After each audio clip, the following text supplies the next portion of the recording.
Hello and welcome, I am Zerbraxi. If you are looking to unlock the Ogri'la daily hub today, then I have the video for you.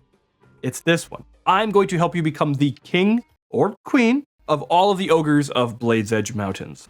Without further ado, let's go!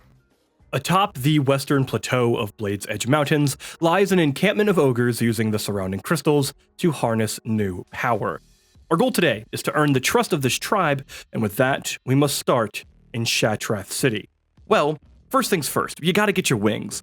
Once you are level 70 and you have your epic ground mount training, Neutral, the neutral flight master in Shattrath, will give you a quest to go learn flying training. This quest will take you to Shadowmoon Valley, more specifically it'll take you to Wildhammer Stronghold for the Alliance, or Shadowmoon Village for the Horde. Talk to your trainer, buy your flying, buy your mount, and now you're good to actually start. In the very heart of Shattrath and upon the second story, the Naru named Veru watches over the citizens below. Upon speaking to Veru, you'll receive a quest called Speak with the Ogre, which will task you to speak to Grulloc, located in the lower city. He can be found near many of the crafting specialists, and close by to the lower city quartermaster. Grulloc will inform you that the Bloodmaw clan is in desperate need of help, and he asks you to seek out Mog'dorg the Wizened near the Circle of Blood. It's quite the trek, but to Blade's Edge Mountains we go. Near the center of Blade's Edge Mountain lies the Ogre Arena known as the Circle of Blood. Adjacent to the arena stands a small tower with an orc positioned at its peak. This orc is Mog'dorg, and will be the catalyst for our remaining journey. Talk to Mog'dorg, and he will provide you with 3 quests to slay some Gronn to help free the ogres from Grulloc and his son's dominion. These quests are Grulloc Has Two Skulls, Maggoc's Treasure Chest, and even Gronn's Have Standards. These 5-player quests are not like your traditional group quests. The remaining quests don't require you to loot or kill enemies specifically for credit, but instead, when one of these named mobs dies, they will drop an item on the ground that can be looted by anybody in the area for a few minutes. While it would be advisable to find a group from here on out, you can technically solo this by looting the items alongside other groups, or even the opposing faction. The first of these tasks we will conquer will be Grulloc Has Two Skulls, since Grulloc is quite literally right next door. Get your group together and go slay the first son of Gruul on the menu. Grulloc has very little interesting about him. He applies a bleed on the tank and enrages every so often. Nothing special here, just beat him into submission, grab his dragon skull on the ground, and prepare for step 2. Next up is Maggoc, who is located in the southeastern area of Blade's Edge. He has a very large patrol path, but since he's only approximately 15 times the size of a normal mob, he's pretty easy to spot. Like Grulloc, he doesn't have too much going on, but there are a couple things to note. In general, he hits pretty hard, way harder than Grulloc, so watch the tank. Maggoc will also randomly throw boulders at party members, so keep yourselves up. Lastly, he has a knockback, so if you're melee, welcome to TBC, where every boss in the game hates you because you like to attack with swords. Slay Maggoc, and quickly grab his chest. I probably could have worded that a bit better. Next up, we're going to head to the Barrier Hills just above the Aldor's Rise of Shattrath. In the southwestern portion, there is a very large building, conveniently large enough for a Gronn to hide away. Meet Slag, a Gronn who has exiled himself, but alas, he has something we want, so you know what that means. Slag has one major mechanic, where he will perform an AoE knockback constantly for a few seconds. This does a decent amount of damage, and the knockback will interrupt any spell casting. A good way to fight this safely is to tank Slag in the doorway with the tank's back against the wall. This way the healer can stay outside to avoid the AoE while keeping vision of the whole group. Once Slag is defeated, steal his banner, and let's head back to Mog'dorg at the Circle of Blood. Once you've turned in all 3 quests to Mog'dorg, you'll receive another task called Grimoire Business. This is where things start to get interesting, actually. We need to head to the eastern side of Blade's Edge, right almost into Netherstorm, in order to summon an ogre warlock known as Vimgol the Vile. We need his great Grimoire of Dark Magics in order to achieve our final goal. Once you arrive in the designated area, you will notice 5 flame patches around a center stone.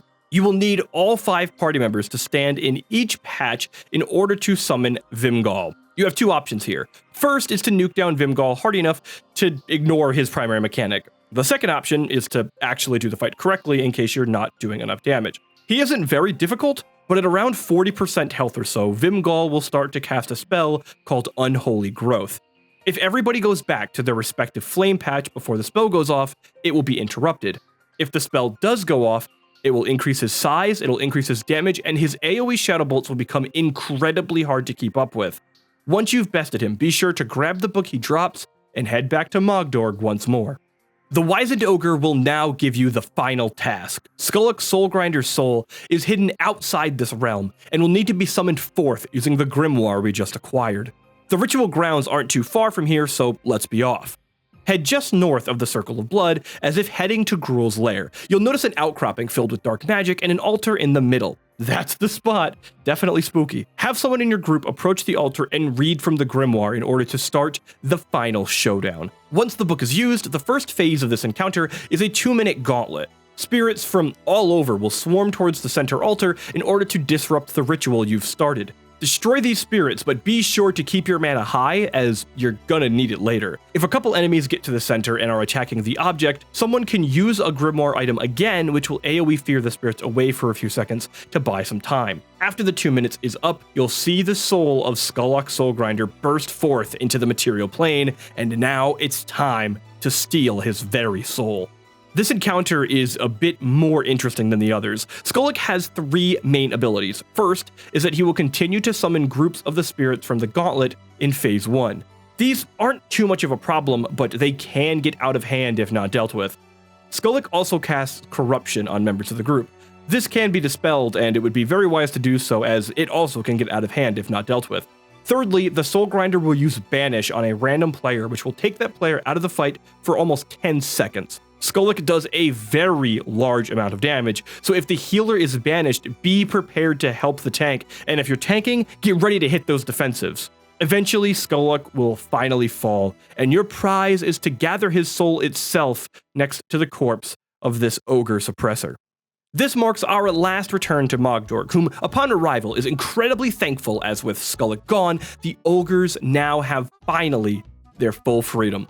You will be named king or queen of the ogres, and there will be a celebration as many citizens from around the area will arrive to celebrate this newfound freedom. If you want to have a little fun and enjoy some Easter eggs, I recommend emoting a bunch of different emotes at the ogres and seeing how they respond.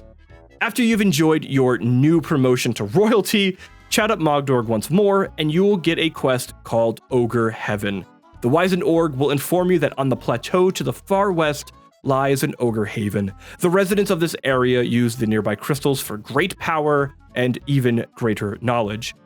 Head to this sanctuary, turn your quest into the ogre named Chu-Alor, and congratulations! You have now opened up the Ogri'la hub. Complete the quests around here and you will not only unlock the Ogri'la dailies, but also the Skyguard outpost, which will serve as a second hub to farm Shatari Skyguard rep for that famed Netherray mount. You saved the ogres, and your reward is daily tasks, some extra gold, and lots of Simon Says. Thank you so much for watching my video on how to unlock the Ogri'la Daily Hub. If you thought this video had any value and you found it helpful, then please, Simon Says, hit that like button and subscribe. And if you thought it was a complete waste of your time, then hit that dislike button. But I didn't say Simon Says. Also, don't forget to follow me over on Twitch for more classic WoW fun and TBC shenanigans. And also don't forget to follow me on Twitter for a lot of general gaming stuff. You want to hear my ramblings of gaming, that's the place, the bird. Thank you so much again for watching. I appreciate it so much. And I will see you all in the next one. Bye-bye!